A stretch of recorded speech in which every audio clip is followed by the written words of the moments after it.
किष्किंधा के वानर उत्तर की ओर मुड़ चुके थे, तभी उन्हें गिद्ध के चीखने का स्वर सुनाई दिया। उन्होंने देखा था कि किस प्रकार रावण के खड्ग के वार से जटायु के पंख कटे और वह तड़पता हुआ धरती पर आ गिरा।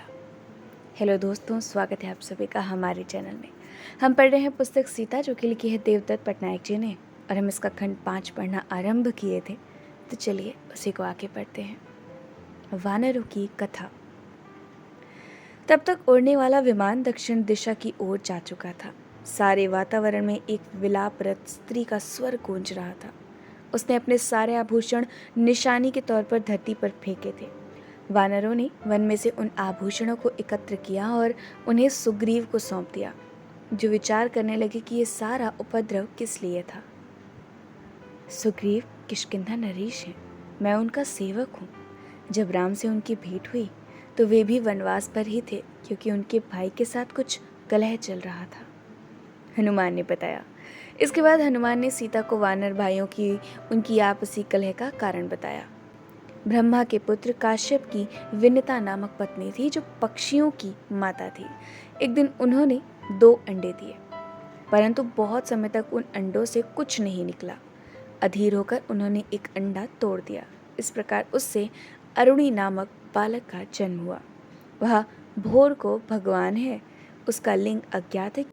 अरुणी सूर्य देवता के सारथी के रूप में सेवाएं प्रदान करता था, जिनका इंद्र से पुराना बैर है।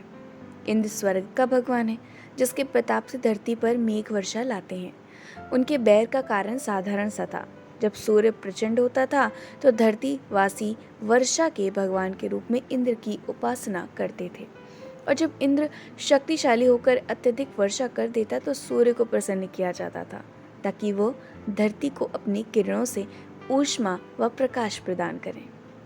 एक दिन सूर्य देवता को बताए बिना ही अरुण इंद्र के दरबार में चोरी छिपे चला गया, ताकि अप्सराओं के कामुक नृत्य का आनंद पा सके।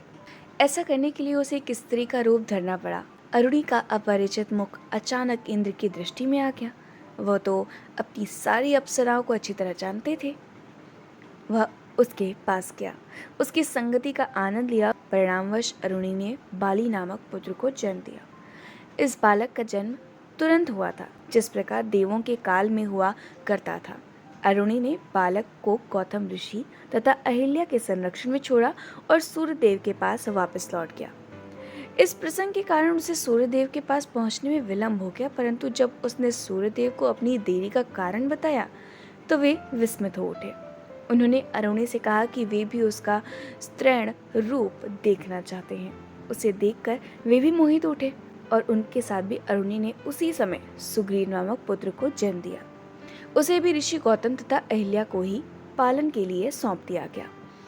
गौतम और अहिल्या की एक पुत्री भी थी, अंजना। अंजना ने अपने पिता को बताया कि जब वे घर से बाहर थे तो इंद्र अहिल्या से भेंट करने आया था। इस प्रकार अहिल्या ने अंजना को वानर बनने का श्राप दे दिया।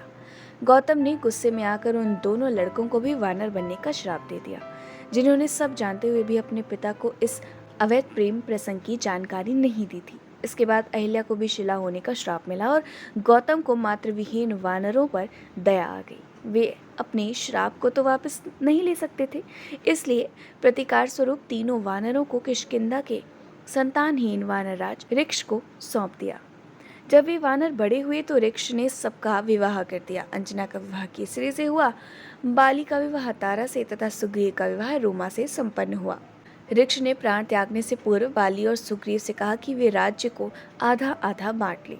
किष्किंधा में सब भली भांति चल रहा था, परंतु जब बाली ने दुदुभी नामक राक्षस का वध किया तो सारी परिस्थितियां बदल गईं। दुदुभी के पुत्र मायावी ने किष्किंधा में प्रवेश किया और अपने पिता की मृत्यु का प्रतिशोध लेने के लिए बाली को द्वंद्व युद्ध करने की चुनौती दी। वन में द्वंद्व युद्ध करने की चुनौती को अपने अधिकार व सत्ता के प्रति चुनौती माना जाता है, और इस प्रकार कोई भी इसके लिए इनकार नहीं कर सकता। सुग्रीव बाली और मायावी के बीच होने वाले युद्ध को देखता रहा, जो भयंकर होता जा रहा था। पहले वे एक दूसरे पर वृक्ष तथा पर्वत उखाड़ कर फेंकते रहे और फिर परस्पर घूसों व ठोकरों की बौछार कर दी। ऐसा कई दिनों तक चलता रहा। अंततः मायावी ने हार मान ली और एक गुफा में जा छिपा। बाली अपने लिए एक सुनिश्चित विजय चाहता था, मायावी के प्राण लेने के निश्चय के साथ उसने गुफा में राक्षस का पीछा करने का निर्णय किया और गुफा के द्वार पर खड़े सुग्रीव से कहा, यदि वह मुझे मारने या धोखा देकर बाहर आने में सफल रहा तो तुम उसके प्राण लेना। तुम यहीं बाहर रहकर उसकी प्रतीक्षा करो। सुग्रीव बड़े धैर्य से गुफा के बाहर खड़ा प्रतीक्षा करता रहा। इसके बाद एक गहरा सन्नाटा छा गया और विजय का कोई उल्लास सुनाई नहीं दिया। क्या बाली की मृत्यु हो गई थी? ऐसा तो नहीं माना जा सकता था कि बाली अपनी जीत के बाद हुंकार न भरे। सुग्रीव को लगा कि कहीं बाली की ही मृत्यु ना हो गई हो। उसने सोचा कि वह गुफा का मुंह एक भारी पत्थर से बंद कर दे।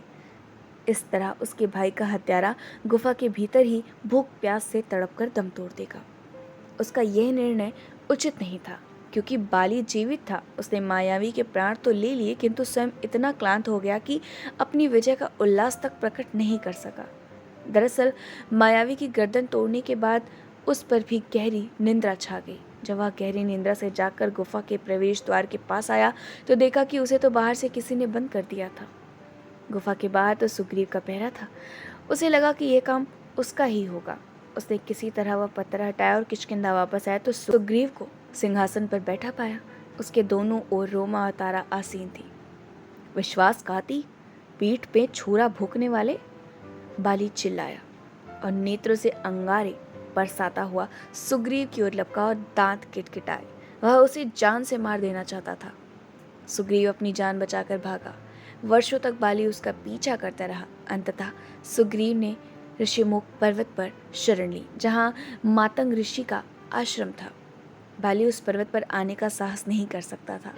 दुदुम्बी का वध करने के बाद बाली ने उसके कंकाल को ठोकर मारी और कंकाल मातंग ऋषि के आश्रम में जा गिरा।